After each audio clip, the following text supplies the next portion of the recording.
So, Nitin Gokhale, now two things can happen. One, the state is strong enough to be able to accommodate such protests. These protests happen, the state loosens some of these restrictions, and then people get some air to breathe, they let loose some frustration, and things pipe down. That is the more optimistic scenario. The other is that the government hasn't responded rationally on COVID, may not respond rationally to these protests. They aren't used to people coming out in the protests and saying things like "Xi down, down," and this could potentially become something much bigger, which again is something India would have to look at carefully, the Modi government would have to look at carefully, because it's happening right across our border. Well, I think at the moment it seems it is completely internal to China's own problems, and the protests are seemingly unconnected at the moment, except for the common thread that the frustration of the people is coming out in smaller numbers at the moment, but there is potential for these numbers to swell. And this is unprecedented. This photograph, some photographs and some video footage that is coming out from there has not been seen in China for a generation now, or more, in 33 years after Tiananmen. And I think that is something that the Chinese authorities are not very familiar with, either the law enforcement authorities or the political leadership. And that's going to be a challenge, because I've always maintained that the Chinese are very good at set pieces. Since the Football World Cup is going on, let me give you an analogy, that they're good at taking penalty kicks or free kicks. But the moment the opponents start dribbling the ball, the authorities are at a loss how to deal or tackle these kind of tactics. Now that's where I think their greatest fear has been of the Chinese authorities, that the internal turmoil and the internal disturbances scare them the most. I recall an incident with a senior official in Tiananmen Square, in fact in 2009, when I asked her that why such a suffocating security detail here for the 60th anniversary of the founding of the People's Republic. The answer was very revealing. In fact, that time that man said, "We are not afraid of any terrorist attack or any bomb blast taking place in Tiananmen Square. The security is very tight. But the fear is that if a Tibetan or a Uyghur person comes here and throws a pamphlet in protest against the repression in those areas, that is unacceptable to the leadership." Now that is the fragile nature of the Chinese leadership. Ben Cowling, how should the administration be dealing with the current challenge?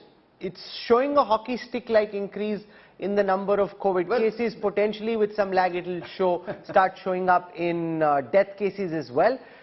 They've also, because it's not just epidemiology here, it's also politics. They've put out this image of how the Chinese system was able to deal with the virus better than the Western system or the Indian system, Ben Cowling, and therefore now to belatedly acknowledge that a virus is a virus and it hits you in India as hard as it hits you in China is something which Xi Jinping, who in his mind and to his people is trying to show himself as the greatest leader and the greatest country, that's now very complicated, where politics is mixed in this cocktail with the virus. Well, I think that's right. And your previous commentator said that dynamic zero COVID, the expectation is not that it's going to be always at zero. That's correct. But the issue with dynamic zero COVID is that there's two kind of situations. One situation when you've got no cases in your community. That's great. Everything can go on as normal, businesses as normal, schools as normal, everything else. When there's an outbreak in your city, the city gets shut down, or certain districts of the city get shut down. Everybody's tested repeatedly. It's very disruptive, very costly, very troublesome. And a year ago, most of the country was at zero most of the time. But now, November 2022, unfortunately, most of the country has cases. Most cities are dealing with outbreaks, and there's a great economic cost to that, great social disruption to that. And I think that's where all the concerns are coming from. The dynamic zero COVID now is not working as well as it was working a year ago, and the question is what to do next. But there's no option for having a limited amount of COVID and not too many deaths and not too much societal disruption. Unfortunately, there are really only two ways that this is going to go. Either the lockdowns are going to get more stringent, like in Shanghai earlier this year, perhaps weeks or even months in some cities of lockdowns to get the case numbers back down to zero when the policies can be relaxed again. Or if the policies stay as they are now, not stringent enough to stop transmission, the case numbers are going to keep going up, creeping up initially, and then once the quarantine centers are full, like the one you mentioned in Guangzhou with 250,000 beds, once those facilities are full, the numbers will go up faster, and the epidemic will not stop until it runs out of steam, until a large number of people are infected. So that's the issue. This also calls into question what Xi Jinping has been trying to project to the outside world and to his own people, that the Chinese system is somehow superior to the US, superior to India, superior to Europe.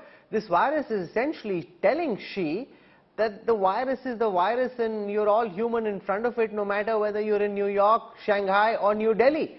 And now he's in a tricky situation. What is he more likely to do? Clamp down on these protests further, like they attempted in Shanghai to take the case count down to zero? Or eat some humble pie, let the virus run, acknowledge the fact that you made a mistake and that what you were saying for 3 years wasn't true, but that could then mean a massive lowering of esteem for Xi Jinping. He's in a very tricky situation. Well, I don't think that it was a bad strategy.